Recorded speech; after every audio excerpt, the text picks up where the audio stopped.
पूर्व मुख्यमंत्री एवं पीसीसी चीफ कमलनाथ ने भाजपा सरकार के 18 साल के कार्यकाल पर आरोप पत्र जारी किया। उन्होंने प्रदेश में हुए 225 घोटालों को लेकर बुकलेट जारी की। आरोप पत्र जारी करते हुए कमलनाथ ने कहा कि प्रदेश की पहचान प्रचार, अत्याचार और भ्रष्टाचार से हो गई है।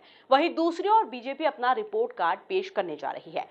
किस रिपोर्ट कार्ड में बीजेपी अपनी सरकार की योजनाओं का बखान पेश करेगी, जिसको रिलीज करने के लिए केंद्रीय गृह मंत्री अमित शाह मध्य प्रदेश आ रहे हैं। इसी पर देखिए हमारी यह खास रिपोर्ट। एमपी में शुरू हुई आरोप प्रत्यारोप की राजनीति। कमलनाथ ने जारी किया सरकार के खिलाफ आरोप पत्र। शिवराज सरकार जारी करेगी 20 सालों का रिपोर्ट कार्ड। 20 अगस्त को गृह मंत्री अमित शाह जारी करेंगे रिपोर्ट कार्ड। मध्य प्रदेश में चुनावी रणभेरी का बिगुल फूंकने के साथ ही अब दोनों ही दल बीजेपी और कांग्रेस आरोप प्रत्यारोप की राजनीति के साथ मैदान में उतर आए हैं। शुक्रवार को मुख्य विपक्षी दल कांग्रेस ने प्रदेश की सत्तारूढ़ बीजेपी सरकार के खिलाफ आरोप पत्र जारी कर दिया। पीसीसी चीफ कमलनाथ ने प्रदेश कांग्रेस कार्यालय में मीडिया के सामने आरोप पत्र जारी किया। उन्होंने आरोप लगाया कि प्रदेश की बीजेपी सरकार के 50% कमीशन राज ने प्रदेश को घोटालों का प्रदेश बना दिया।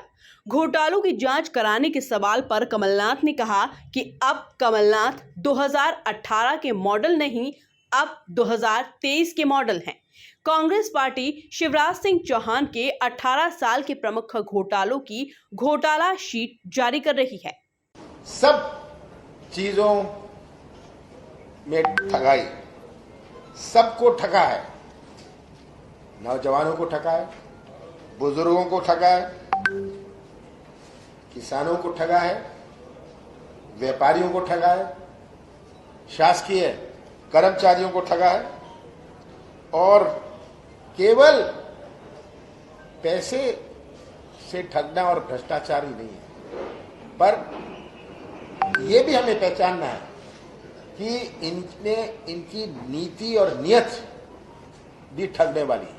केंद्रीय गृह मंत्री अमित शाह द्वारा प्रदेश की भाजपा सरकार रिपोर्ट कार्ड जारी करने के सवाल पर कमलनाथ ने कहा कि प्रचार के बजाय भ्रष्टाचार और अत्याचार पर यह रिपोर्ट दें। प्रदेश की जनता गवाह है, चाहे कोई कुछ भी कह ले। आज 18 साल में मध्य प्रदेश की पहचान प्रचार, भ्रष्टाचार और अत्याचार से है। शिवराज सिंह जी को मैं लोकसभा में जानता था, वो शिवराज थे। आज शिवराज नहीं रहे, ठगराज बन गए, जिनको मैं बड़े प्यार से शिवराज करके लोकसभा में 2007 तक मेरे ख्याल में पुकारता था। अब वही शिवराज ठगराज बन गए हैं। 20 अगस्त को गृह मंत्री अमित शाह, जो कि प्रदेश के विधानसभा चुनाव की बागडोर संभाल रहे हैं, भोपाल और ग्वालियर के दौरे पर हैं। भोपाल में जहां वे सरकार का रिपोर्ट कार्ड जारी करेंगे। अभी 20 तारीख को फिर हमारे नेता केंद्रीय गृह मंत्री माननीय अमित शाह जी भोपाल आ रहे हैं। वो रिपोर्ट कार्ड जारी करेंगे सरकार का। हमने जो काम किया है उनके बारे में बताएंगे।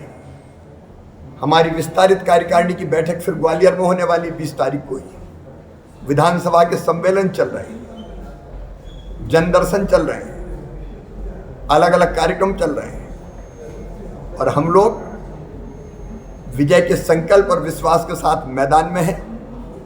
कांग्रेस बौखला गई है, इसलिए उल जलूल आरोपों पे उतर आई है, लेकिन जनता का जो प्यार और आशीर्वाद मिल रहा है वो अद्भुत और अभूतपूर्व है। जनदर्शन में भीड़ उमड़ रही है और हमारी तो यात्राएं भी प्रारंभ होने वाली है। इसी को देख के कांग्रेस परेशान है, लेकिन भारतीय जनता पार्टी फिर से भारी बहुमत से 2023 का विधानसभा जीतकर फिर सरकार बनाने वाली है और 2024 में 29 की 29 सीटें भारतीय जनता पार्टी जीतेगी लोकसभा की। कांग्रेस के जारी आरोप पत्र को लेकर बीजेपी भी हमलावर नजर आई।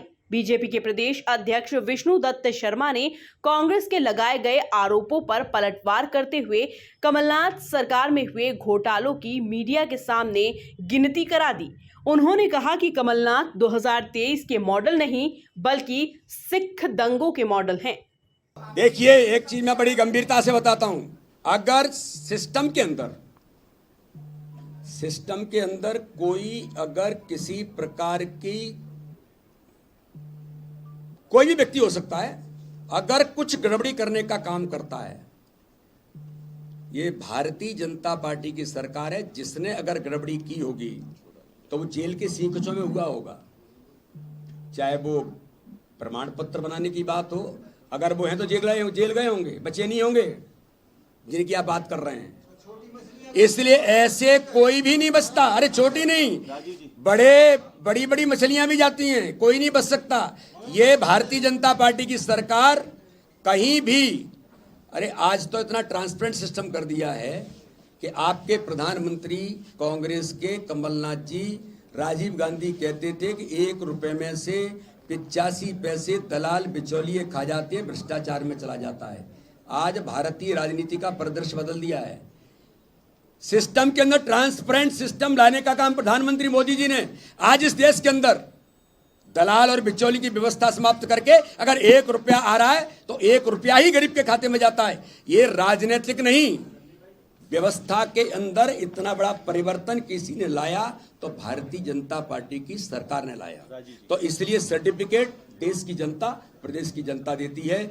ऐसे झूठ और छल कपट की राजनीति करने वालों के आरोप का जवाब हम नहीं देते।